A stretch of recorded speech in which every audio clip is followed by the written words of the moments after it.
అందరికీ నమస్కారం అండి. చరిత్రలో ఈరోజు ఛానల్‌కు స్వాగతం.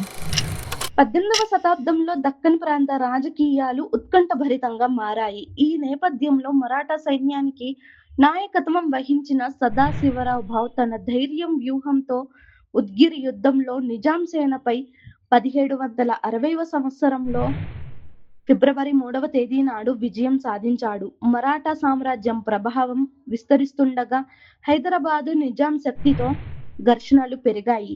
భూభాగం ఆధిపత్యం కోసం రెండు శక్తుల మధ్య ఉద్రిక్తత పెరిగి యుద్ధానికి దారి తీసింది.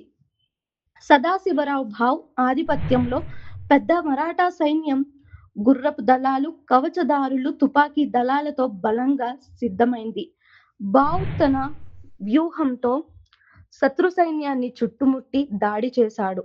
యుద్ధ రంగంలో మరాఠా సైన్యం ఆధిపత్యం చాటుకొని నిజాం సేనను ఓడించింది. ఈ విజయం మరాఠా ప్రభావాన్ని దక్కన్లో మరింత బలపరిచింది. ఉద్గిర్ యుద్ధం తరువాత మరాఠాల రాజకీయ శక్తి పెరిగింది. ఇది దక్కన్ రాజకీయ సమీకరణాల్లో ఒక ముఖ్య ఘట్టంగా నిలిచింది.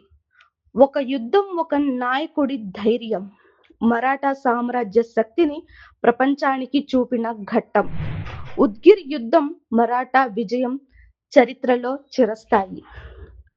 మా కంటెంట్ కనుక మీకు నచ్చినట్లయితే లైక్ చేయండి, షేర్ చేయండి, సబ్స్క్రైబ్ చేసుకోండి ఫ్రెండ్స్. మా ఛానల్ యొక్క నోటిఫికేషన్ మీ వరకు చేరాలంటే కింద కనిపిస్తున్న బెల్ ఐకాన్ను ట్యాప్ చేయండి. Thank you.